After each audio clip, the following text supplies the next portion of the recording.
aku suka pengen bikin TikTok JJ sih sebenarnya. Tapi takut viral. Apalagi Karena kan kontennya orang-orang media tuh pasti pada ngambil-ngambil momen dari itu. kita. Orang waktu kemarin aja walkout belum berapa menit udah naik beritanya. Iya ya. Gak ada.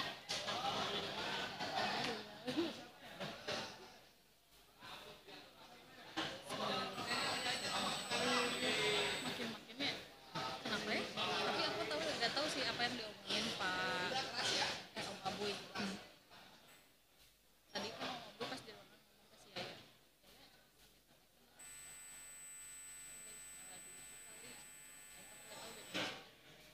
Iya, aku juga dengar tadi. Minimal senyum gitu loh. Kayak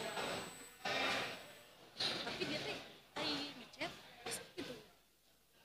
Kalau pas ketemu kayak nggak kenal. Iya, aneh. Nggak tahu kenapa aku sekarang update banget. Dia teh ngecirian sih sebenarnya kayak maksudnya kalau bisa nah aku tuh kan kita tuh banyaknya lantai pos ya aku itu kan kayak aduh ini zaman-zaman Pak RK gitu kan belum aku updatein lagi teh soalnya dia pernah ngomong Apa sih? jadi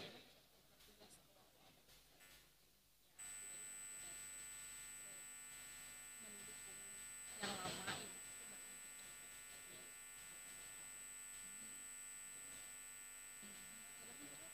JJ mah mau ya mau foto-foto baheula gini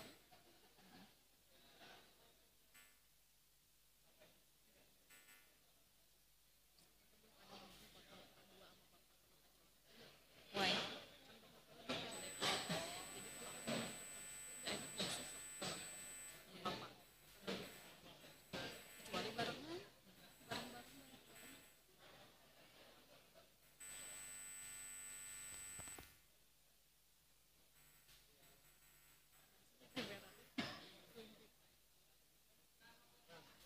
terus gandeng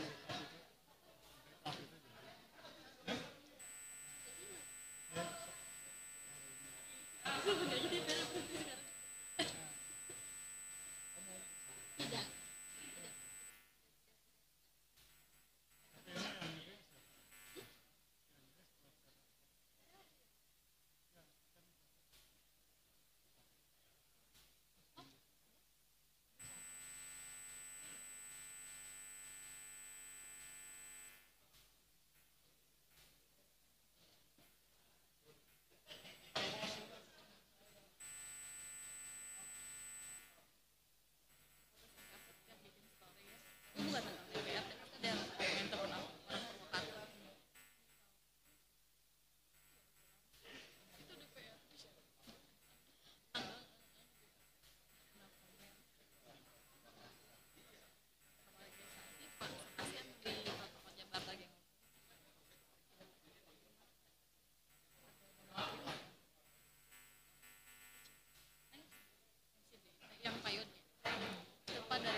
kami meminta persetujuan kepada rapat paripurna yang terhormat ini. Terhadap hal tersebut kami tanyakan, apakah rancangan keputusan DPRD dimaksud Bapak dan Ibu setujui untuk ditetapkan menjadi keputusan DPRD? Terima kasih. Selanjutnya kami mohon izin untuk menandatangani keputusan DPRD dimaksud. Penandatanganan persetujuan bersama dan berita acara. Dilanjutkan penyerahan hasil rekomendasi di Pansus 4 tentang LKPJ dari pimpinan DPRD kepada Gubernur Jawa Barat. Yang terhormat, Gubernur Jawa Barat beserta pimpinan DPRD, kami silakan menuju tempat yang telah ditentukan.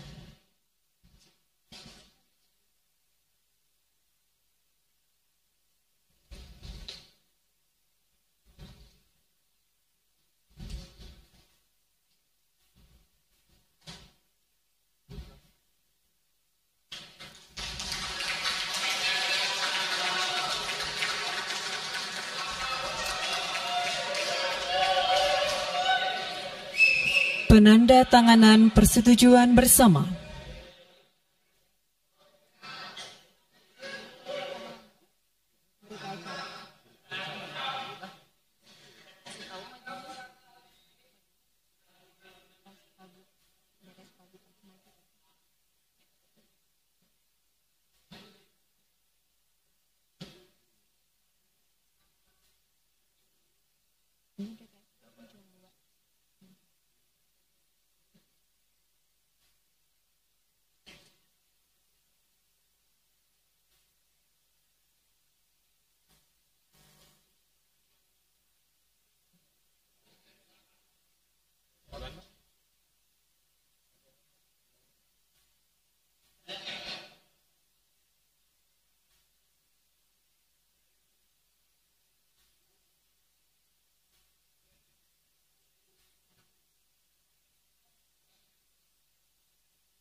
Selanjutnya penandatanganan berita acara.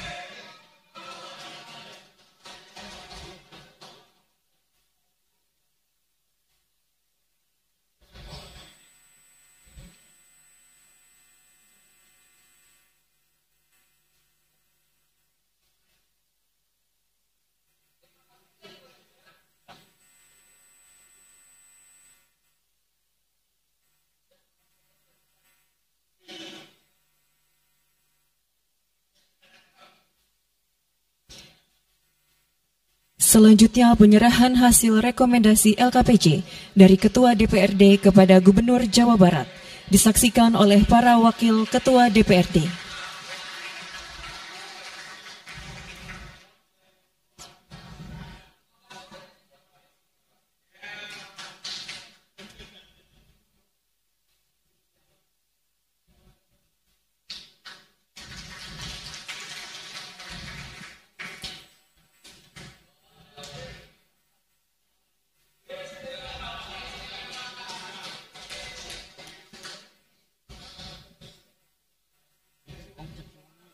Terima kasih, kami silakan untuk kembali ke tempat semula.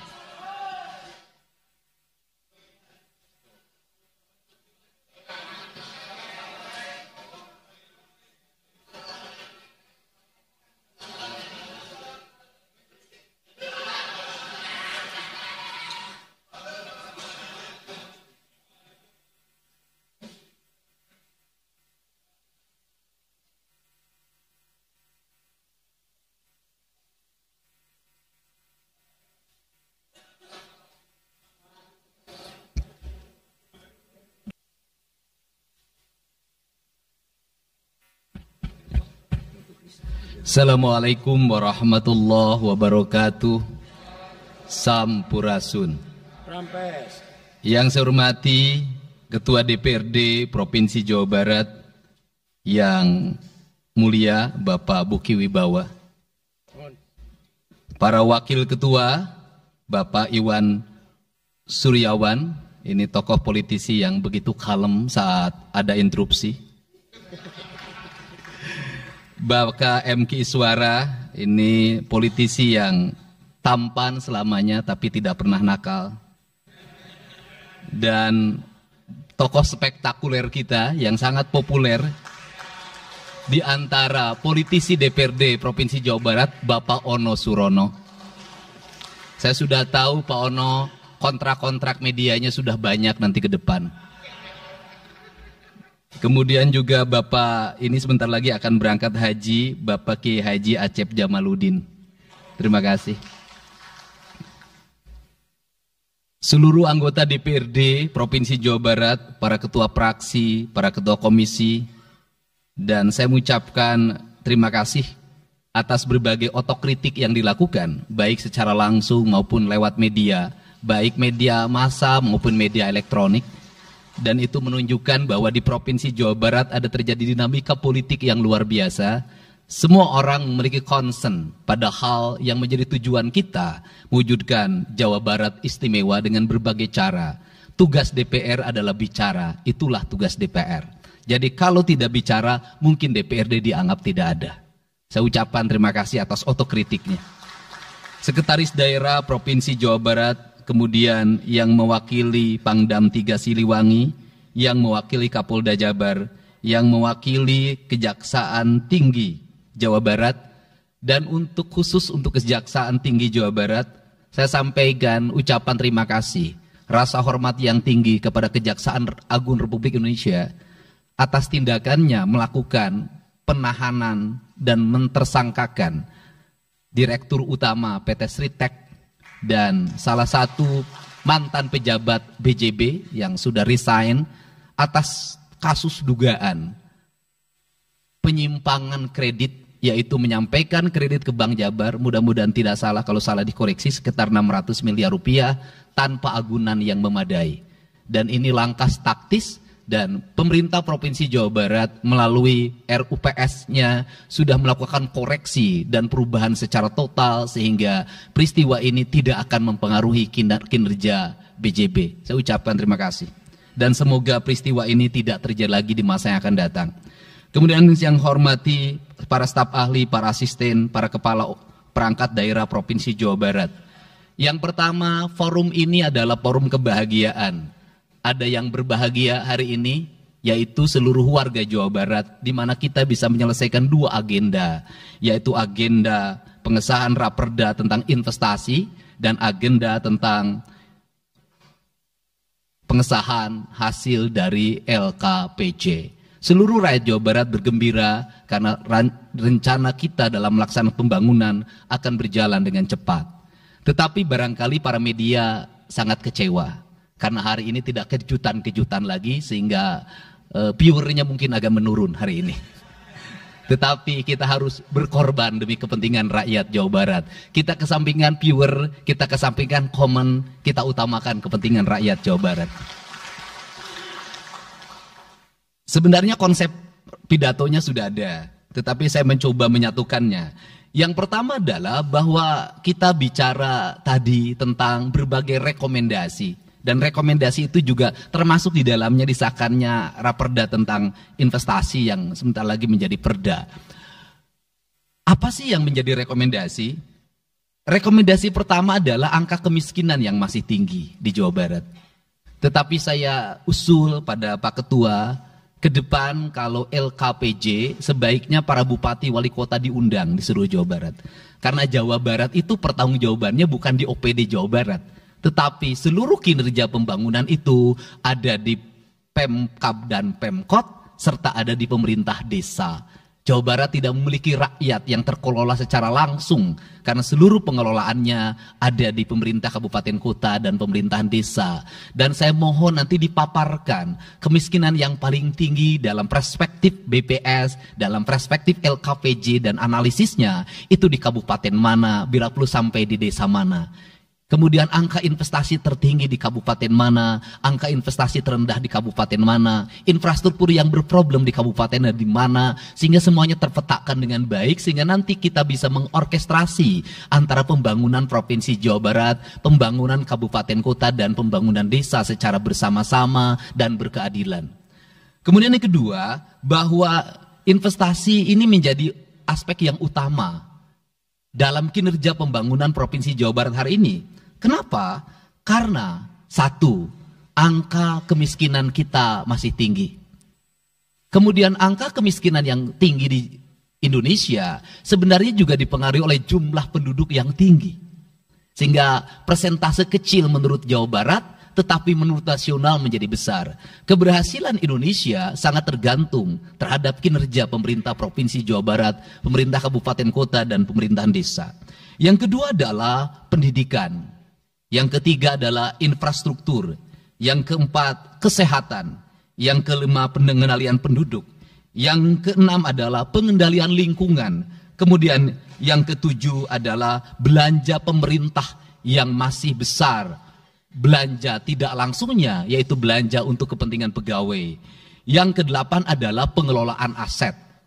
Seluruh rangkaian yang menjadi rekomendasi ini adalah tugas kami untuk meneruskan rekomendasinya. Tetapi yakinlah bahwa apa yang kami lakukan selama ini, langkah-langkah yang seringkali kontroversi, langkah-langkah yang seringkali dianggap one man show, langkah-langkah yang seringkali dianggap terlalu sendiri dan terlalu konten, sesungguhnya adalah langkah-langkah menyelesaikan ini semua. Saya memberikan contoh. Kalau saya melakukan operasi terhadap penutupan galian C, penutupan areal-areal pelanggaran terhadap lingkungan, kalau saya mengkoordinasikan terlebih dahulu dengan jajaran saya, bisa jadi operasi saya gagal. Kenapa? Karena begitu rapat, besoknya penambangnya sudah tahu apa yang akan kami lakukan. Sehingga kejutan-kejutan itu dilakukan untuk memberikan efek kejut. Dari efek kejut itu melahirkan viral. Dari viral itu melahirkan atensi. Yang pada akhirnya hari ini Jawa Barat seluruh penambangan liar bisa diselesaikan secara hukum. Dan Kapolda memberi atensi yang sangat tinggi.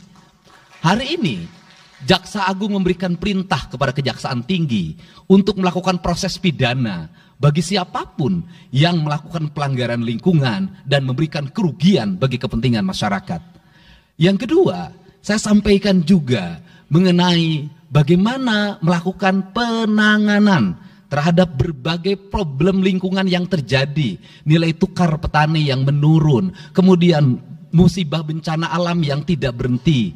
Perlu kami sampaikan bahwa Gubernur Jawa Barat sudah mengeluarkan peraturan gubernur yang melarang alih fungsi lahan, yaitu larangan alih fungsi hutan, larangan alih fungsi areal perkebunan, larangan alih fungsi sumber-sumber pengairan, larangan air fungsi dari airan sungai, dan larangan alih fungsi pesawahan.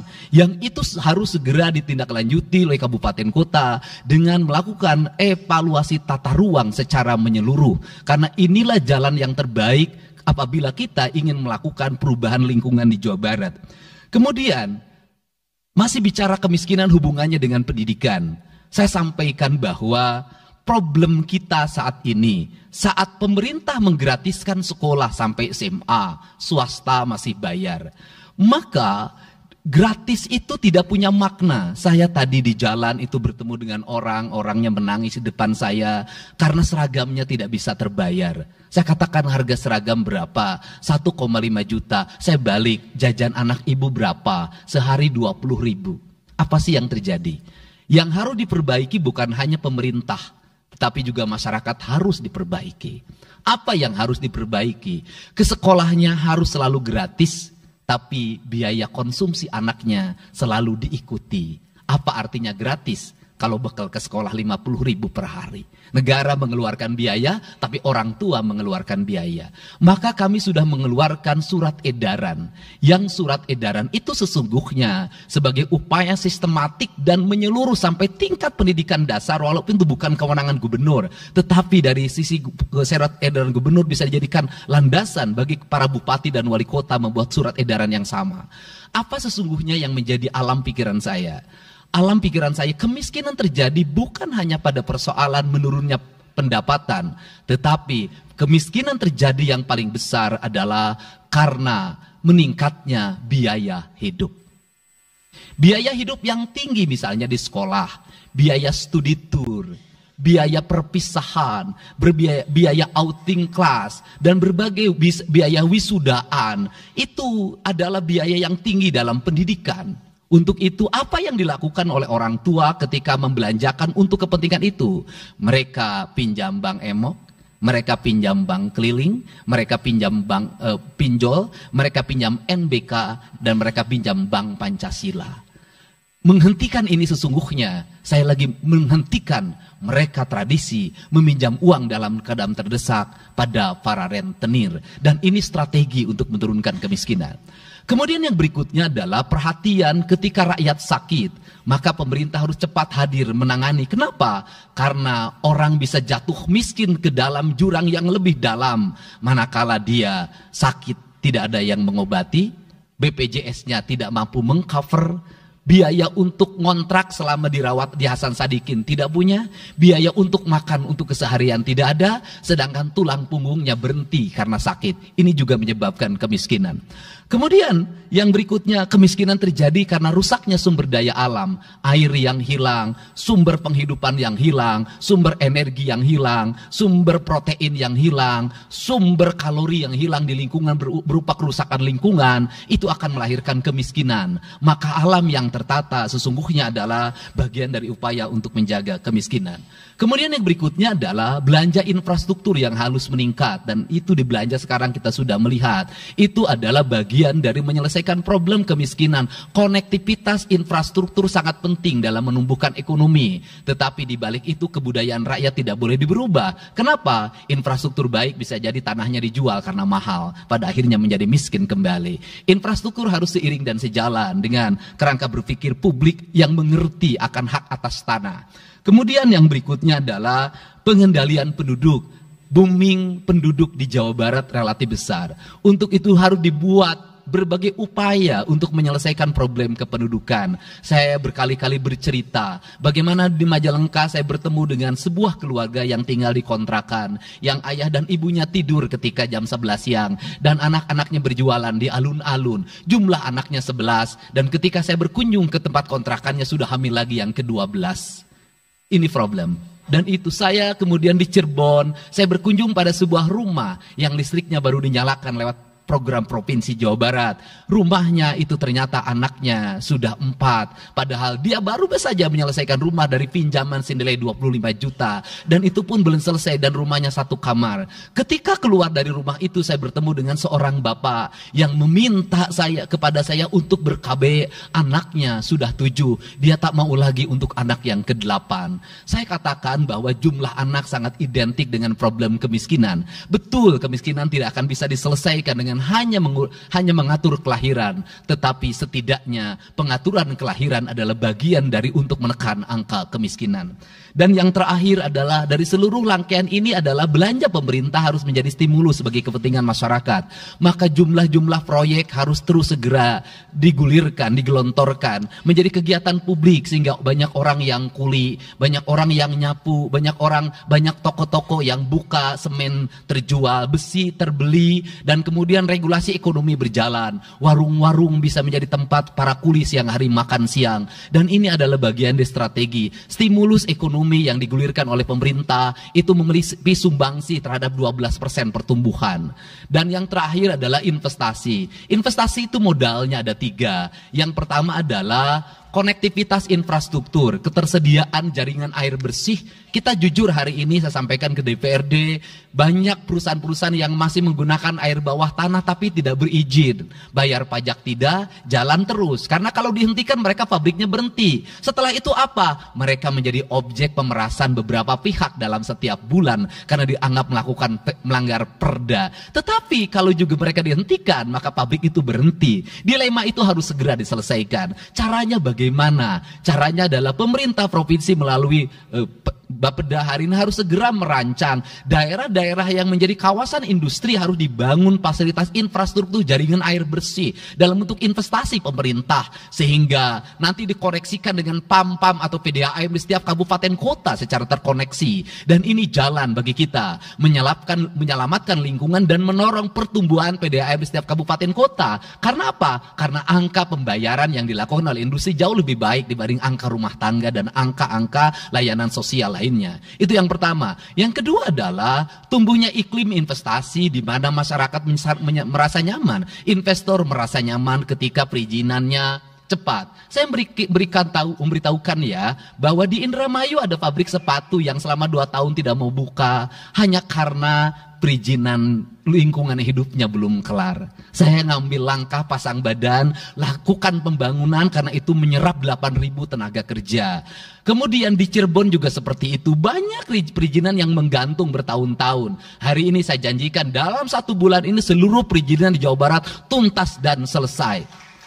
Dan saya meminta kepala BPM TSP menjadi VR pemerintah Provinsi Jawa Barat untuk senantiasa tiap hari melihat data dan dokumen di setiap kabupaten kota. Mana yang terlambat, mana yang mengalami hambatan. Kemudian yang berikutnya adalah kenyamanan dalam berusaha. Kenyamanan dalam berusaha adalah keterangan para investor dan lingkungan masyarakat terhadap berbagai aksi gangguan dari orang yang mengatasnamakan diri preman. Untuk itu hari ini kita cukup bersyukur di Jawa Barat, peristiwa ini sudah hampir tidak ada. Kapolda kalau dengar ada preman, hari ini turun termasuk ke Garut, dengar ada preman, Kapolda turun. Ini semua stakeholder sudah bergerak dengan baik, layanan investasi sudah berjalan dengan baik, tinggal satu lagi hambatan investasi adalah masyarakat menaikkan harga tanahnya luar biasa.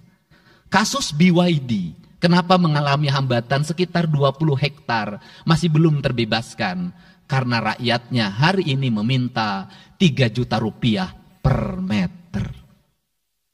Padahal di situ dulu 150.000, itu pun jarang yang beli. Ini problem kita. Apa peran gubernur saya sampaikan? Peran gubernur bukan hanya mendorong bagaimana investasi berjalan melalui mekanisme administratif. Saya sampai turun untuk mijitin orang yang jual agar mau jual. Dan sudah ada beberapa yang berhasil saya rayu, saya dekati dengan harga. Itu pun tidak terlalu rendah, harganya 1,1 juta. Itu sudah paling murah. Ini yang terjadi di Jawa Barat hari ini. Tidak mudah mengelola sebuah wilayah yang begitu luas. Tidak mudah mengelola sebuah daerah yang kabupaten kotanya sudah otonom. Diperlukan pendekatan-pendekatan seorang ayah pada anak-anaknya. Sehingga hari ini saya di Provinsi Jawa Barat, saya tidak memposisikan gubernur. Saya kadang memposisikan menjadi ketua RT. Saya kadang memposisikan menjadi ketua RW. Saya kadang memposisikan menjadi kepala desa. Kenapa? Karena warga ini perlu disentuh dengan pendekatan pendekatan emosional yang kebapaan, bukan pendekatan struktural. Untuk itu saya yakin bahwa forum ini adalah forum kebahagiaan bagi kita semua. Kita sudah bisa menyelesaikan 2 agenda besar. Semoga ini menjadi kado terindah bagi masyarakat Jawa Barat. Insya Allah kami akan menjalankan pemerintahan dengan baik. Apa yang kami susun, apa yang kami rancang, dan apa yang kami kerjakan adalah semuanya kami dedikasikan untuk kepentingan masyarakat Jawa Barat. Yang terakhir kami sampaikan juga bahwa kami kemarin sudah melapas 273 anak-anak yang mengikuti pendidikan di Dodik Rindam 3 Siliwangi. Hasilnya bisa dilihat secara terbuka di berbagai tayangan. Air mata tidak akan bisa membohongi kejujuran rakyat dan anak-anak itu. Dan saya sampaikan, hari ini ada 13 orang anak yang tinggal di rumah dinas gubernur. Pada saat yang lain orang tuanya datang menjemputnya, dia menangis. tak ada satupun orang tuanya yang datang. Seorang menjadi anak yang terbuang. Dan akhirnya saya memutuskan mereka untuk sekolah di Bandung dan tinggal bersama Gubernur Jawa Barat. Ini cara kita menyelesaikan. Saya ucapkan terima kasih pada semuanya. Semoga kebahagiaan menyertai kita semua. Dan saya yakin setelah kegiatan ini kita akan walk out secara bersama-sama. Wallahu muwaffiq ila aqwamit thoriq. Assalamualaikum warahmatullahi wabarakatuh. Sampurasun. Sekali merdeka tetap walk out secara bersama-sama.